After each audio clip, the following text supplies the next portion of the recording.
big topic that needs to be addressed. So tonight I'm just going to basically tell people about myself, explain what the authority and responsibilities of a state monitor are, why a monitor was sent here, what my goals and some of the actions that I've taken to try and implement those goals so far. And if there are specific issues that I've learned about so far that I will comment also. And I'll just talk a little bit. The main thing is to open it up for questions and to address issues that all of you are individually have. And when we do the questions, if you could stand up and talk loud so everybody can hear.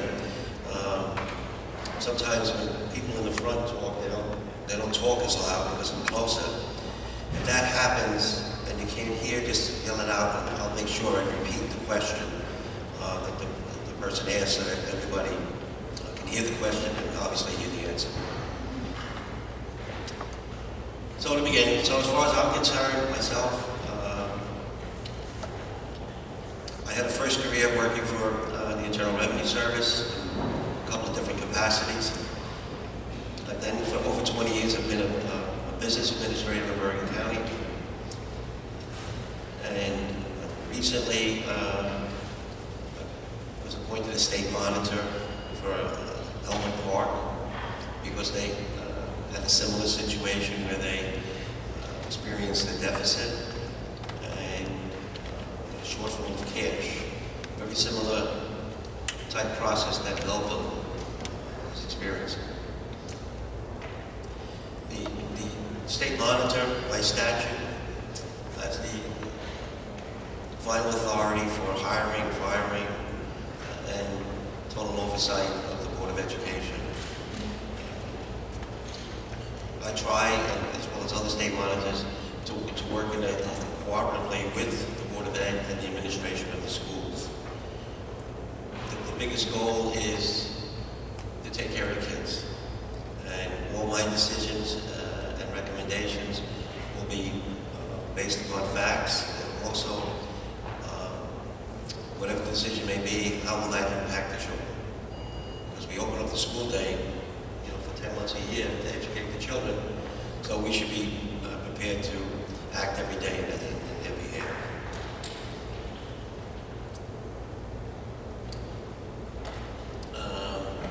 The state monitor was appointed here based upon two factors. The first one was the school year that ended June 30th of 2013.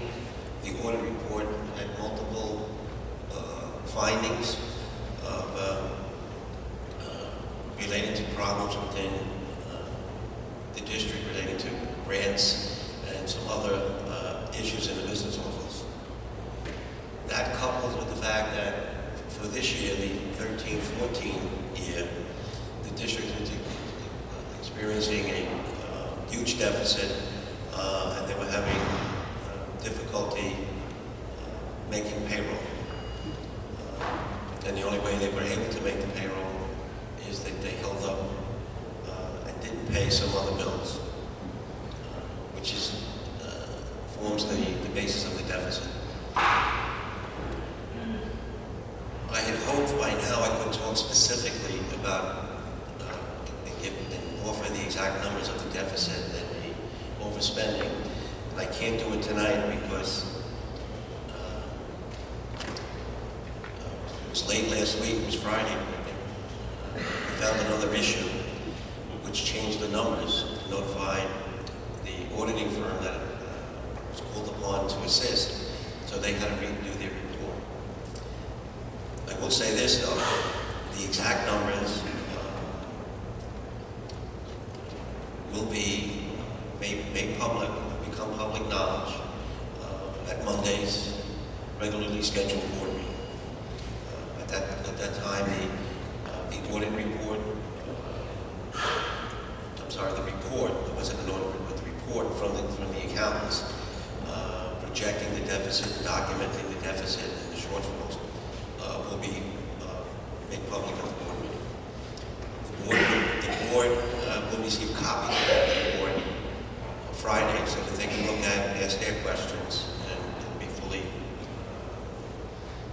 open on Monday. I've arranged for the CPA who prepared the report to come Monday and talk about the report, talk about how and what assumptions he made and how he went about preparing it and coming to his conclusions. My goals, obviously, is to straighten out the finances and put Belleville back on a sound financial path. And I'm working very closely with the business administrator, board secretary, and we've already taken steps. What we have to do, I have to write a report requesting the state to give us additional funds to help Belleville or enable Belleville School District to pay off their debt that they owe their vendors. When I have to document and prove to the state that yes, that this is the number, this is how much we need, and the CPA report will help establish that. I then have to certify that the next year's budget, which begins July 1st, the 14-15 budget, will not repeat the mistakes and errors that were made in 13-14, and that there will be no overspending, and the district's budget will be balanced, and there will be money in the budget to repay the state in part for any funds that they advance. In order to deal with that, and the deficit is large, it's going to require, I would like to say, doing more with less. And there's going to be personnel impacted, and every position or every program is on the table. The only programs that are not on the table are programs that involve children. We're not looking to touch academics. What we've done is basically reorganized administration. We're reorganizing support staff, and basically that's about as far as we've gotten so far. We, as myself and the business administrator, and together working with the superintendent. The next stage is to look at more support staff, but then also certificated staff. Do we need all the instructional staff that we have? With that, I'm working, because I can do the numbers, but to try and measure the academic impact, we will be consulting with not only the superintendent, but the building principals themselves to review all programs. And we're not going to do anything unless we have their report. We've also went out for requests for proposals for all our outside consultants and professional contracts, and the results of that process will also be made public on Monday night's meeting.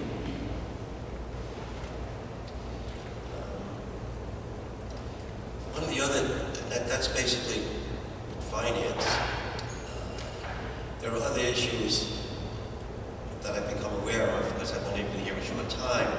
That there's a feeling that amongst all the employees that some feel intimidated or bullied, and I have no first-hand knowledge of that. However, the statements and the allegations keep coming, so I requested the staff to provide a list for me of everyone who was transferred, whether they said they were voluntary transferred or involuntary transferred during the 12-13 and 13-14 school year. And then identified over 40 employees. Today I met with the administrative staff, and specifically the principals, and gave them a list of the 42 odd people. And it was just an alphabetical listing of the names. Second column was their assignment, wherever they transferred from, and then wherever they transferred to. And I asked the principals, each one individually, give me a list of which of those employees were they sorry that they lost, and would they want them back? To the principals who received on the receiving end of the transfer, did they want to keep the person, or did they want to go back? So there's going to be a process, but I will then be meeting with all the principals to determine, I'm going to try and determine what the atmosphere was when that happened. My next step is then to the employees themselves to see, get their input, to see if they want to go back to their original slot or not. So it's a process that was going to go through. And I already know that some of the transfers that were made were for educational purposes. There were a couple of people that were in slots that they did not have the proper teaching certificate for. And if that's the case, then they can't be there. We have to move. And I'm going to be going through all of that, and hopefully we can get that resolved before September 2.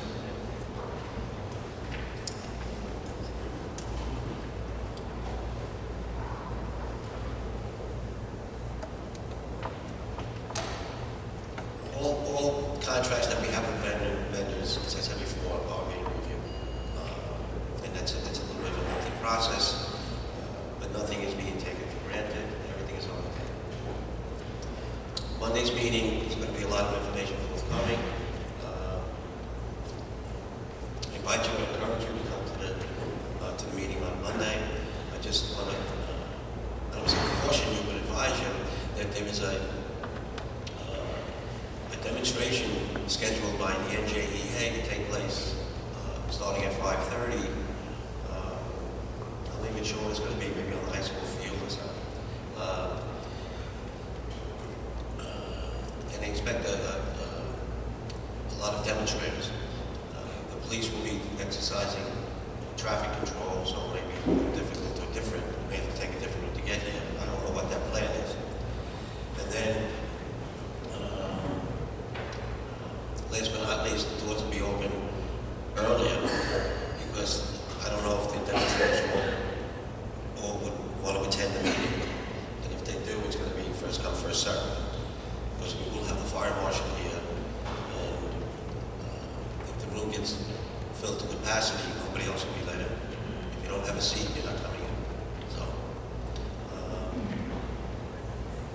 that's just an advisement. Whatever you think. That was my general overview. If anybody has specific questions, I'll take them. I just ask that you don't have to give your name. I don't need any of that. Just if you would, when recognized, just stand up and try and talk so that everybody can hear. Sir. Can you tell me some of the mistakes that were made? Yes, they were bookkeeping entries were made with respect to some of the grants. And another mistake, which was critical, was the overspending of the budget, which was basically involving a lot of different things where money was spent, but also a big part of it was the number of people that were hired over the previous year, which were not budgeted for in the budget. Yes, sir.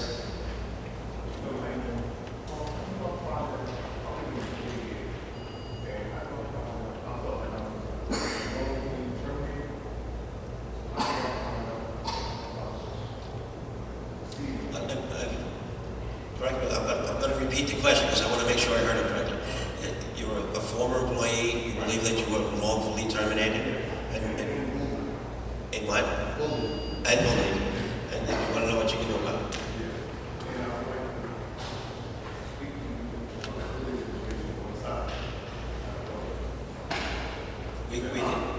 We can do that. Okay. As far as the wrongful termination,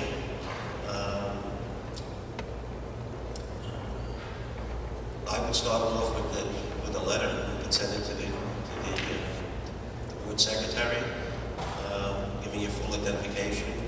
You know, what the particulars of where you worked and what your job was, and why you think you were wrongfully terminated. And we can handle that. And then if you put your identifying information in that, whenever you get that letter, I'll make it the formal point. Okay?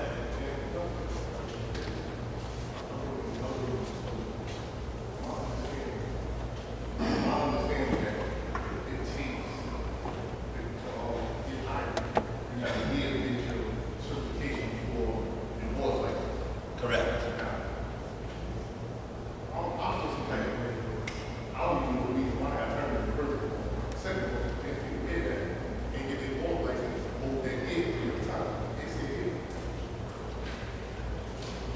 I'm sorry, I'm not trying to be, I'm having difficulty understanding, so.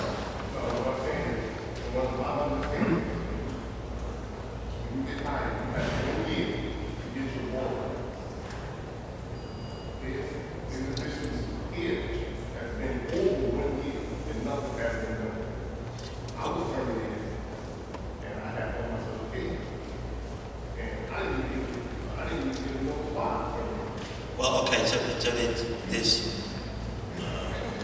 two different things. One is your situation. So, as I said, write the letter and we'll follow up. As far as the other employee who went beyond 12 months and didn't have his certification, I would have to look at the employment contract, because I know in some districts the superintendent or the Board of Education can extend that requirement to give the employee 2 years together. Okay, but I don't know. But that's two different situations. So if you write the letter, we'll start with yours. Okay, thank you. You're welcome. Yes.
I was involved in education.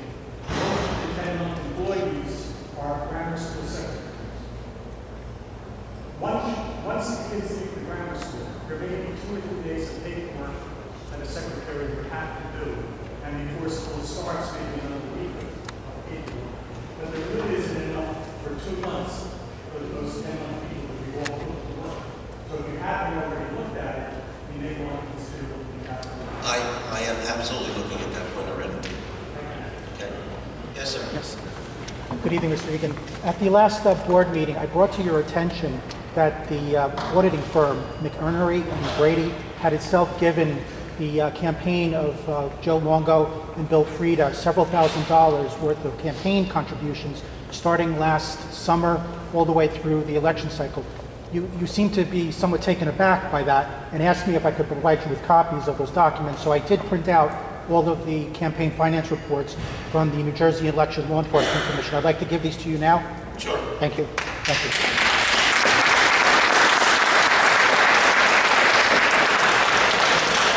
One thing I wanted to bring to your attention is that as you're leafing through these documents, you'll notice the large number of recent administrative hires who themselves gave thousands and thousands of dollars worth of contributions to Homeland Freedom. So there's certainly a duplicitous nature to this and a real aspect of quid pro quo.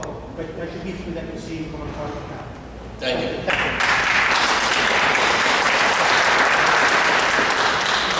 Thank you. You mentioned that some of the teachers have been transferred because of lack of certification.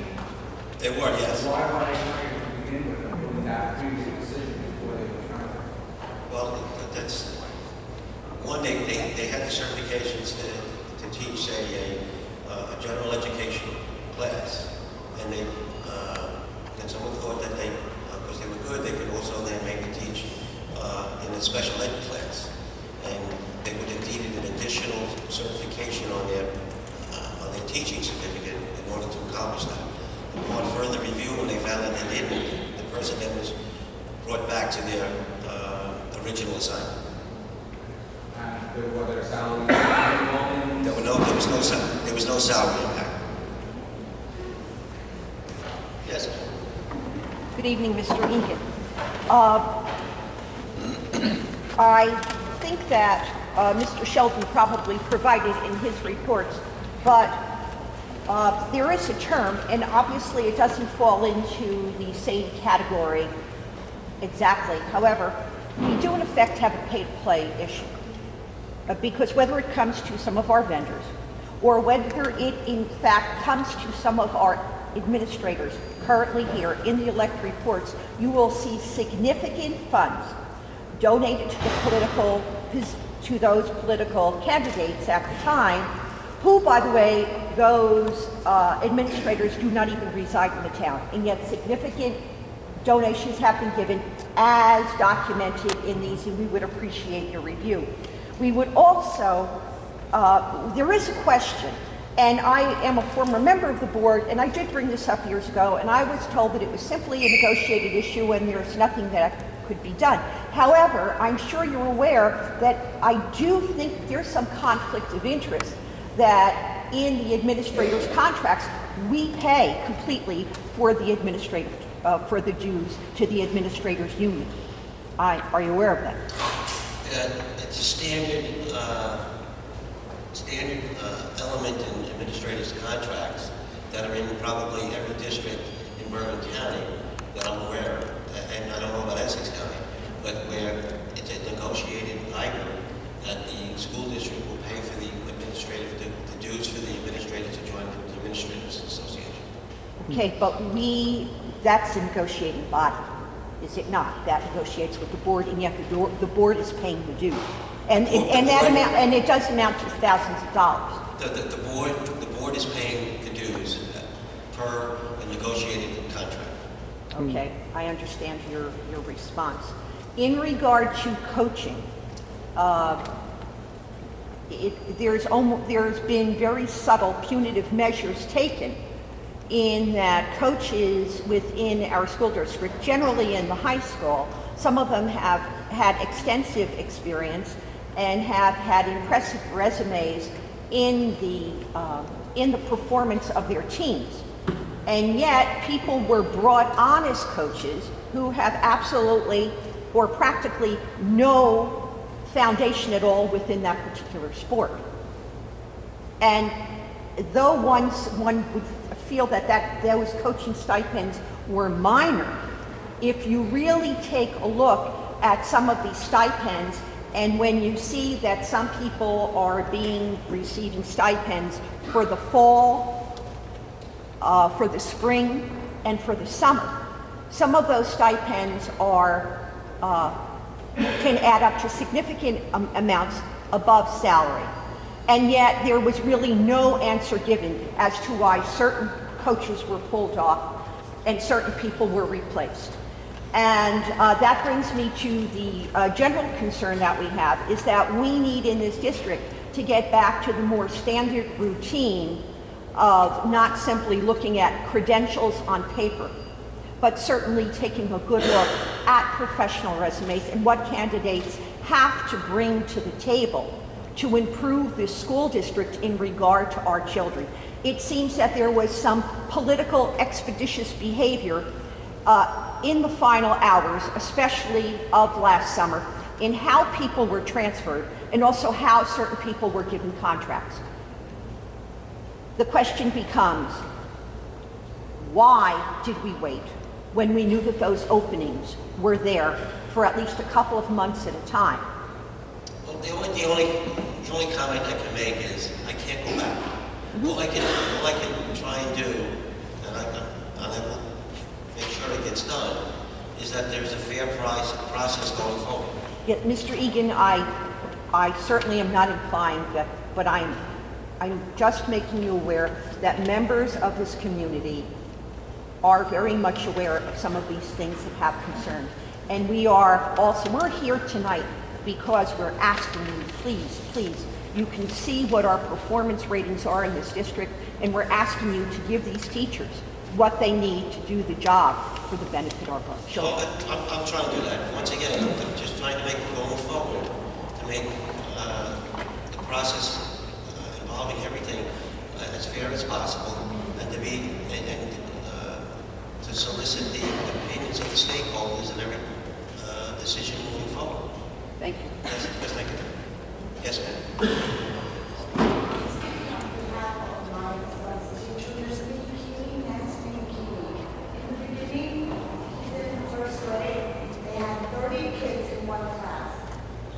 That goodness, they were able to split them both, and she has focused a lot on my son, which he needed help. And I can't say enough about her dedication, her devotion to my child. If it's all about the kids, you have to think about that first. Well, I do. The budget should go, not by giving these teachers that are trying very hard and doing their best to educate our kids, giving them a pink slip. Or the principal. She did enough for this school here for her first year that a lot of the principals have not done. You gotta look at that, all right? Really not focusing on this camera baloney, focusing on the kids' education, because what's going on with kids' education? Hello? May I answer now? Sure. Thank you. We're faced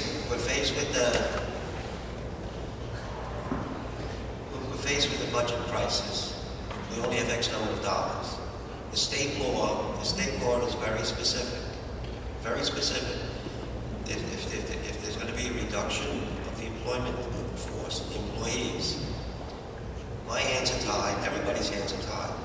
The people that are most vulnerable are the people that do not have tenure yet. And if you're a first year teacher, administrator, custodian, secretary, it doesn't matter. If you're the first one, if you're only in year one, and there's someone that's been here 8 years, 10 years, and has tenure, and there's a reduction in force, the people that don't have tenure by law, have to go first. My hands are tied. Yes, ma'am.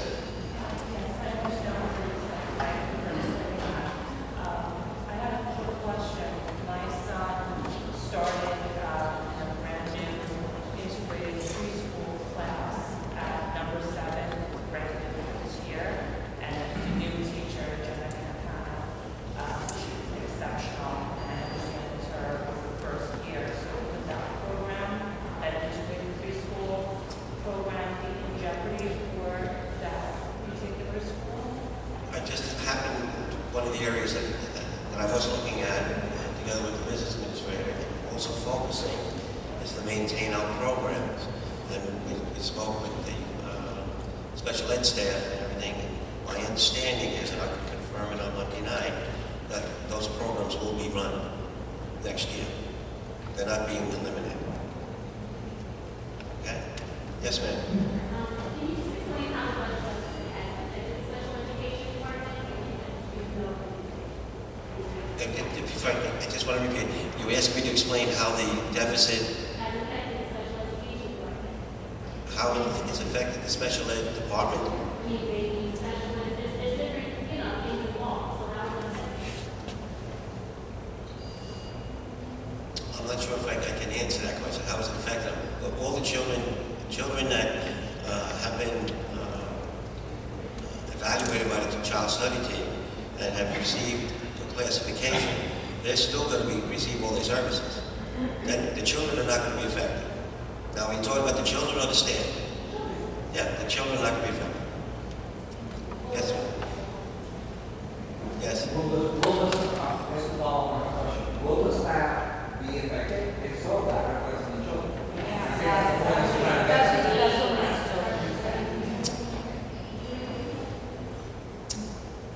What about the children that are from school out of district?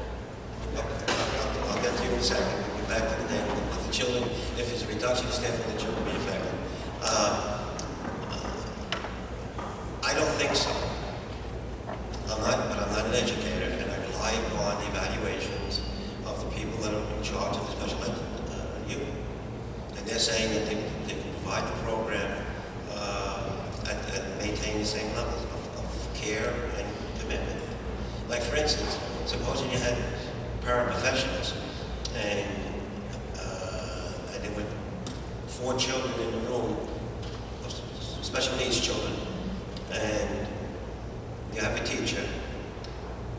Would you need 4 aides in that room?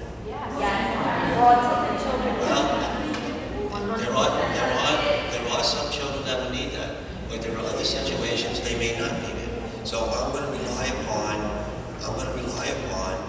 the supervisors and the child study team as to what can be done.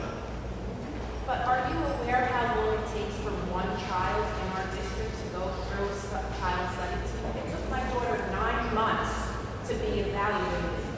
9 months. Where in other districts, they find out within days or weeks, a small amount of time.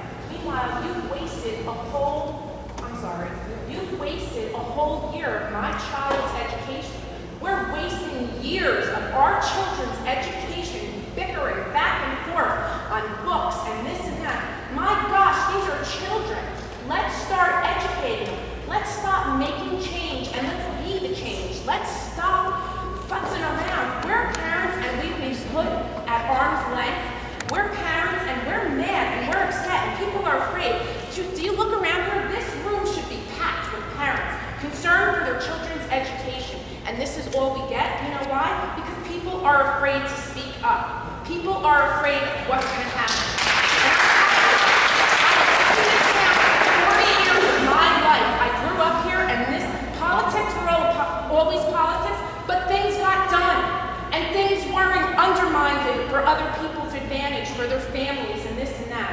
And all I ask of you, and I'm so glad you're here, and I'm hoping that you will be a light of hope for us, and not like it's been, that you can be the change and bring it back to the Belleville that it used to be. Let's simplify it. Let's get back to basics. Let's bring back old school. Let's bring back education.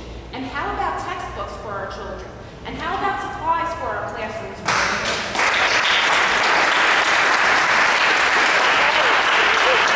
Teachers that are working on Windows 95. Come on now. Floppy disks. I mean, our principal, and I know she knows how she got her job, but let me tell you something. I have to say, she did a good job this year for a person that's been in as a principal for 1 year. And I'm not here to be political or sway sides or this, and that. There are some goods that they did. They put excellent teachers at school number 7. They put she did a good job this year. Give her a chance. Give her a chance. Give these teachers a chance. Give the teachers that perform well a chance. I don't care who she's related to. I really don't. As long as she's doing the job, let her do the job. And that's all I ask you to take into consideration for these kids and for this town. Let's bring the good back in this town. I'm tired of it. So are a lot of parents. Yes, sir. There are a lot of problems that we're looking at, financial issues. My concern is, as you're reviewing all of this, the state is investing here. They're going to loan us money. We're going to have to pay back our tax dollars. You're going to fix things. My concern is, when are we going to focus on the individual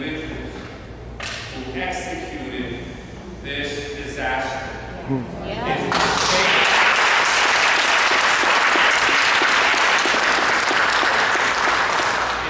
state going to pursue ethics charges? Are they going to pursue legal charges for what's happened to our money and our district? Do you have the authority to do that?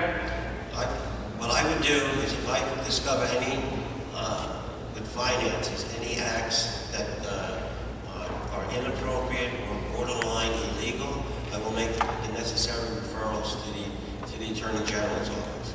With respect to if I find and can establish that employees did something that was unethical, the proper notifications for ethic violations will be sent to the Ethics Commission.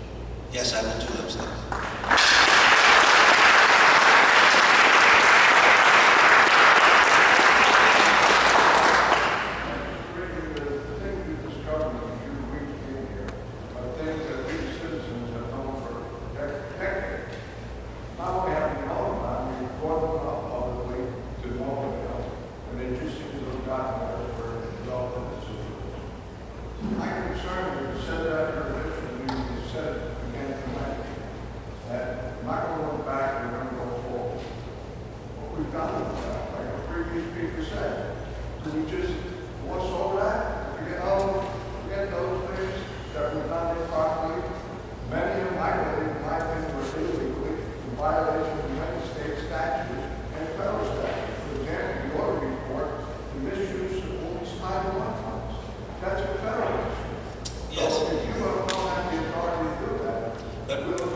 The Title I, for instance, is already being investigated by the representatives of the federal government that check on the accountability of the Title I funds. So that's already being done. I'm not going to duplicate that effort. Now, going into other areas, if mistakes were made, whether let's say they weren't mistakes, let's say they were done deliberately, the idea is that the consequence is the deficit, and we overspend the budget. So I'm going to correct that so first, I'm going to correct that first, going forward, to make sure it doesn't happen again. That would then give me, when that's all in place, that would give me an opportunity to go back and look at some other things. But first thing I'm going to do is I have to right the ship, because that's where my focus should be.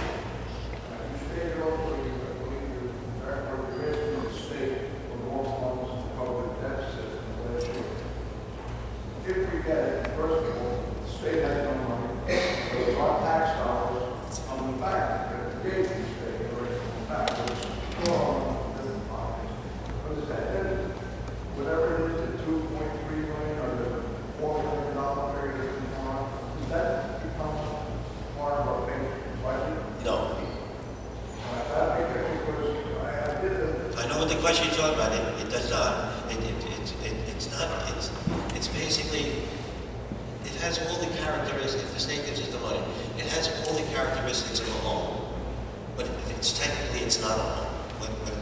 When it's treated accounting-wise, the state is advancing us our future state aid.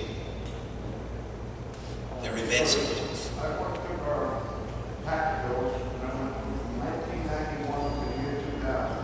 In 1991, we received only $1 million in Board of Education. In 2000, 10 years later, we received $19 million. In that same period, with all that increased state aid, our local tax rate went up 1,753%. So that's my fear. When we get more state money, it just becomes, oh, the budget, that's the new budget. But they passed the law about the 2%. So the tax levy, going forward, is basically going to be 2%. Go. No, it's not going to be part of the base. Yes, sir. Mr. Egan, the problem today with you is the problem we have in the town of Belleville. One, misuse of town funds, nepotism, and fraud. Like you say, you're going to try to punish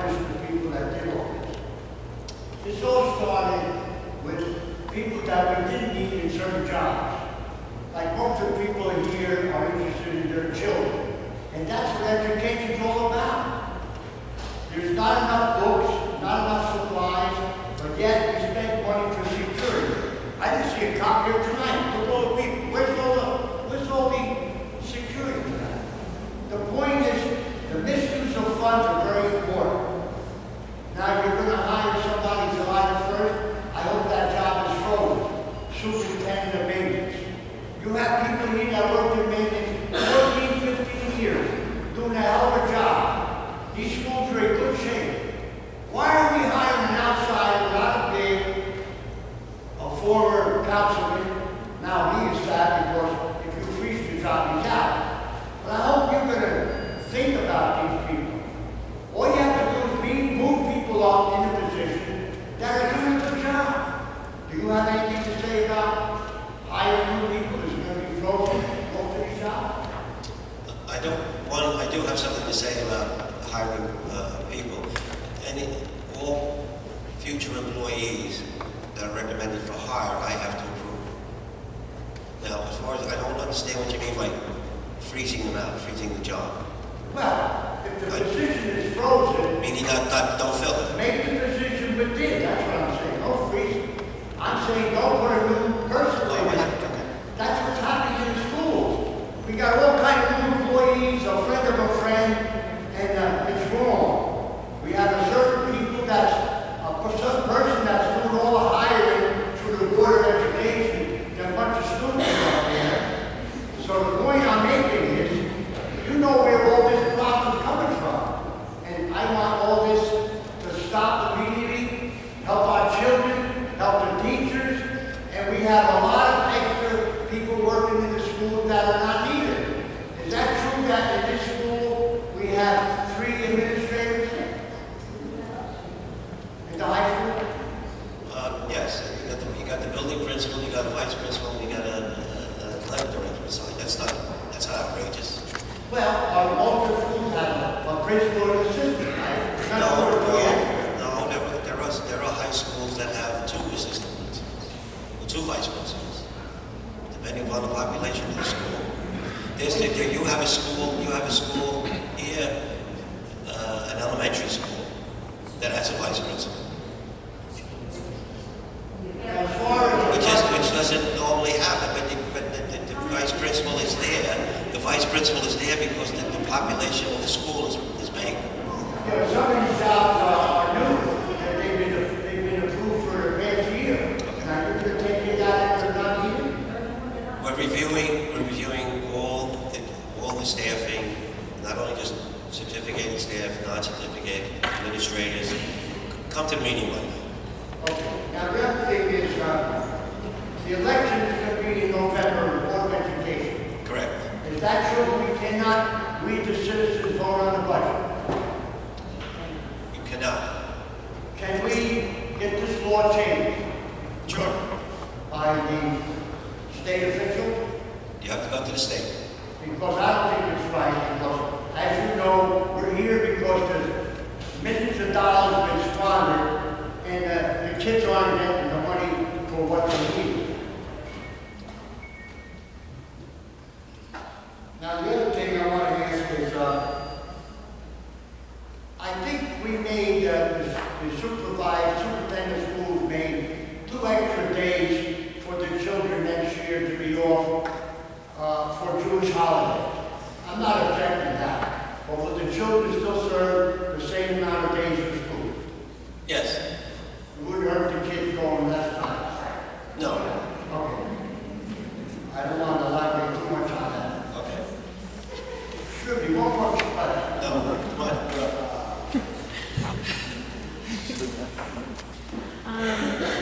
I just have a question. In this whole new security system that they've implemented, they have tracking devices on the kids' ID. Don't you need parental consent to do that? I mean, I'm sure that that's some kind of technology that costs more money, and I don't see how that helps our kids at all. Like, I have a 10-year-old going to 5th grade, you know, soon he's gonna be coming here. I definitely don't want this company knowing where my kids is 24/7 when I'm the parent and I know where my kids are 24/7. I don't need them to know that. So I think that it's just some extra money there that we're probably paying for no reason. And the next thing is, my child is in school number 7, and I have a kindergarten going there next year. And they already went through a very dramatic, last year, through a very dramatic change from one principal to another. And I don't think it's fair to the kids. I don't think it's fair to the staff. Because imagine you being a grown-up and all of a sudden, things change, for whatever reason. You feel the insecurities, you feel, oh my God, what am I gonna do? Imagine these kids, they're gonna be feeling the stress that their teachers have because there's this new principal walking in the building with new rules and new things to implement. Then they have, at the long run, they're the ones also suffering this whole change going on. So please take that into consideration. We definitely wouldn't like to see this principal go and then have another principal come and then probably next year another principal come. It doesn't make any sense. Thank you. Yes? I know you're here to kind of straighten out the situation. I know you're very analytical about it and you're going to go through the black and white process. What I think everyone is wondering about, how are you going to cut through the politics? We've had the business administrator that had no certification, no experience. That got us out of work. We also have a superintendent that is not making decisions for the kids. She's being told what to do. How do you rectify that? Are you going to be able to say goodbye to the superintendent? Can you do that? The incompetence is surmounted, and that's how we got into this position. How are you going to weed through these politics? How are you going to know the players because you're coming outside? I don't have to know the players coming from the outside. All I have to do is meet them. And every position, I will interview them. I will look at their credentials. And if someone gets a job, then you wait 6 months, especially if they're brand new. You look at the current evaluation that's coming down. There are other signs that come up, whether or not the employee, whether it be a teacher, a secretary, a custodian, a bus driver, any employee, over a short period of time, there will be signs of whether or not the employee is functioning correctly, or if it's a good employee. And if it's a good employee, I don't care who they're related to, or friends, because you want to keep your good employees. The issue comes is that if the employee is not a good employee, you have to go after the immediate supervisor to take disciplinary action. Not that necessarily. The superintendent's not the immediate supervisor. I'm not talking about the lower level. Well, no, but that's where it starts. It starts with the evaluation processes with your immediate supervisor. And if that immediate supervisor feels intimidated, that's where I want to step in. No intimidation, and all they have to do is. I'm very confidential guy. Somebody tells me something in confidentially, I'll never repeat it, but I will take action. But that's what we have to do. Yes. I was at the faculty meeting because I am a faculty member, and this was a question that I brought up. You're saying again, talk to the administration, and the administration are the ones who are also part of this problem. They're just as corrupt than hiring and allowing this very easily to do a good evaluation on someone who's not doing what they want when you're being told that you need to give that person a good evaluation.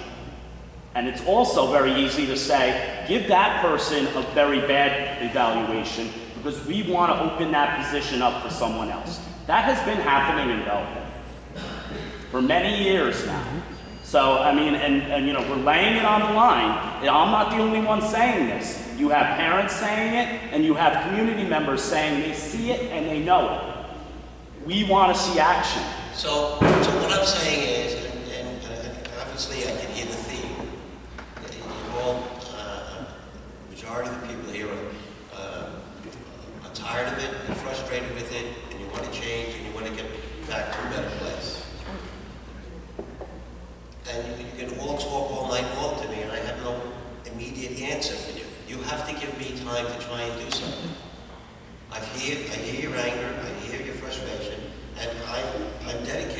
and address it and to change it.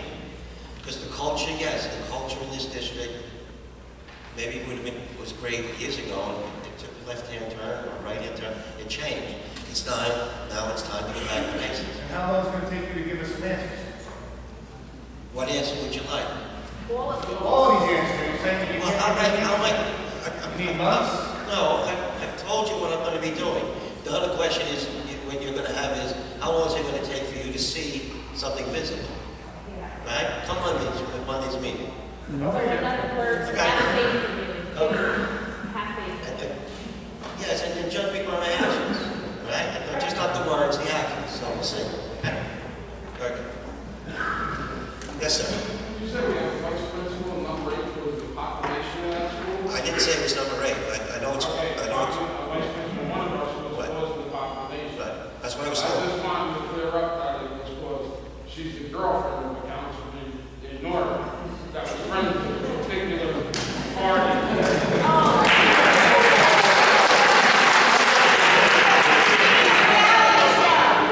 You're saying it's not uncommon to have a principal and a vice principal. How come other districts don't have a principal and a vice principal in this school? How many kids have to be in the school to have a principal and a vice principal? I don't know off the top of my head what the rule is. Okay, you That's, want that? sure. Come Monday, I'll have an answer. I mean, because now you have 3 people in this school that are getting top salaries, so not one of them will be one of our local teachers or one of our maintenance people or something. You know? Because most of them are coming from a friend. I'll find out. Yes, ma'am. I understand we have 2 principals on special assignment.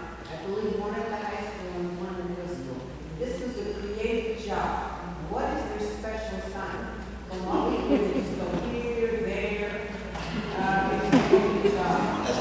As I said before, Right? as I said before earlier this time, administration has been looked at. Okay, so you know about those 2, that are on. They got that one. That's right. Okay, thank you.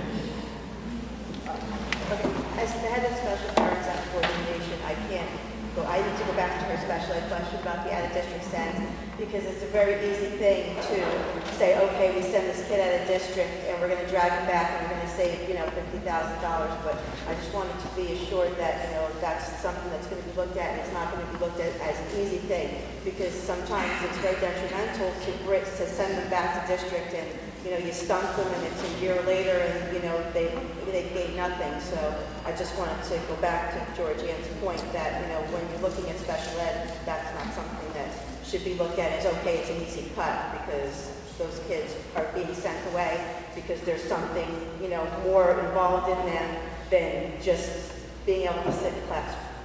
I'd just like to comment on one thing you just said. I've never used the term it's an easy cut. I don't like cutting jobs because you're affecting people and their families. It's a very difficult position, and what's driving it is the money. If we don't have the money to pay, we have to reduce.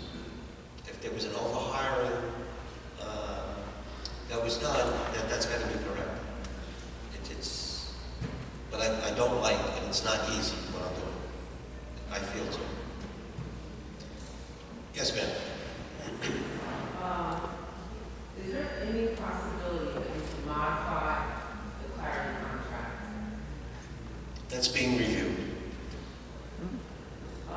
In reference to various programs and programs and the out-of-district, districting of the special ed students. No programs are being, as of right now, no programs are being cut. They are on the table as a last-ditch situation. I don't think we're going to get that far. As far as out-of-district children, the child study teams will actively review the IEPs, and if there are situations where the children could receive a better education in-house, those children will be brought back. And in doing so though, the process is to consult the parents, because the parents are members of the team and have input into the IEP, which dictates the placement.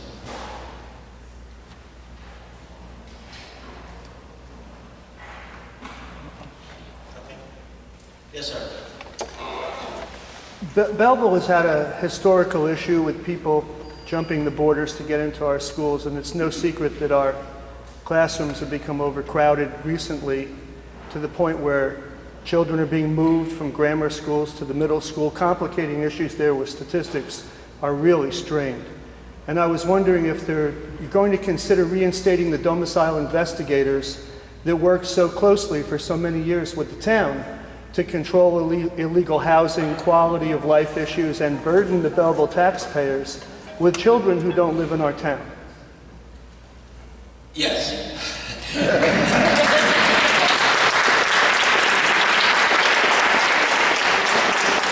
Thank you.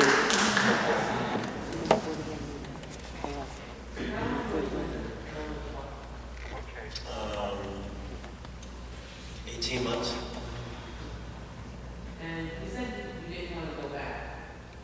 And I'm going to speak in terms of you understanding. You have an inconsistency on tax return. And you're looking down 2012 to 2014. But the practice really originated maybe in 10 or 9. You cannot not address that issue and go and make an amendment going back. Maybe I understand your initial focus is correct going forward. Will you address going back? I don't know if everybody heard that the example she was giving is if you worked for IRS and you found a discrepancy on a more current return, with the issue was there previously, would you go back and try and recoup your money? But this is not the IRS, because if you go back and you document that this was overhiring and there was misspending, and we spend the resources to do that investigation, what do we gain? IRS would gain the back taxes and the interest. What would we gain? Because it didn't originate in 2012. No, I understand that. I know what you're saying, but it's just that I'm trying to, I guess, reinforcing my position that my focus is going forward, because I don't see, one, I have to fix it, but also because I don't see the gain to the Belleville district of going back at this point in time. If I had the time to do it, yes. We have to go forward. We have to fix the deficit, which we're halfway there. And the biggest obstacle we're facing right now is so I can certify to the state that the 14-15 budget will not be overspent, and that we will be in budget. And part of that budget, but just to touch on something else. Once again, I didn't go back to look in 13-14, this current year, as to what happened. But I do know that for the 14-15 budget, there is money in the supply lines, the textbook lines, and the academic lines. And when I get the budget balanced, that money's there, that money will be spent in 14-15 on expenses connected with the classroom. Textbooks, supplies, and what the teacher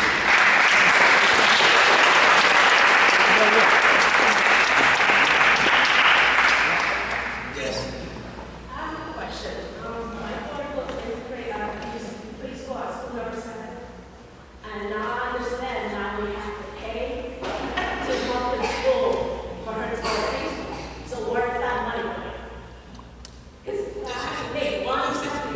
175. It's like me, I have to go get a job just for her to go to school. Yes, it's a summer school program, right? No, it's a regular school program. It's not a summer school. It's a regular school program. They ask us to take one. Wait, I'm sorry. Yeah, but is this a preschool program? Yes. Right, okay. Yes, the checks will be made payable to the Board of Education. It goes into the general fund. It goes into the general fund for the discretionary use of the board, mainly to pay for the expenses connected with the preschool program. But it doesn't make sense, like, why I'm in the public school with our textbooks. Okay, because the public school, It's like, public school though, is required, public school by law is required to have a half-day kindergarten. And then you go through half-day kindergarten through grade 12.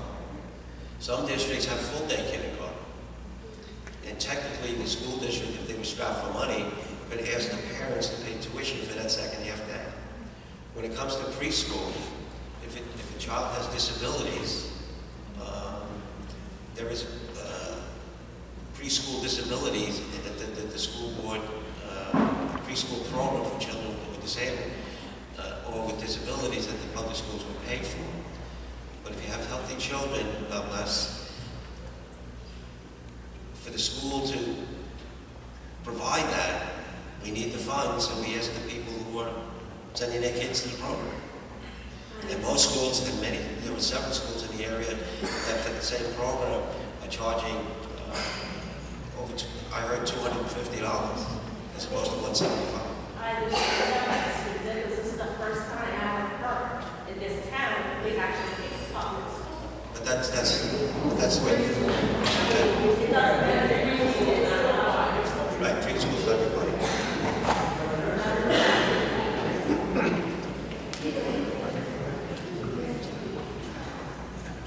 One more second.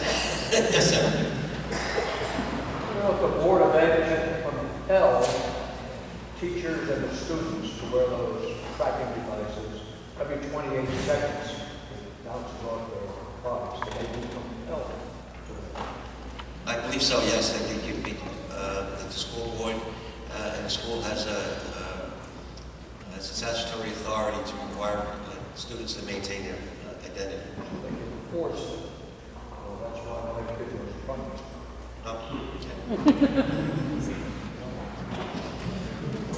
Thank you all. Hopefully on Monday, I encourage you to come to the meeting.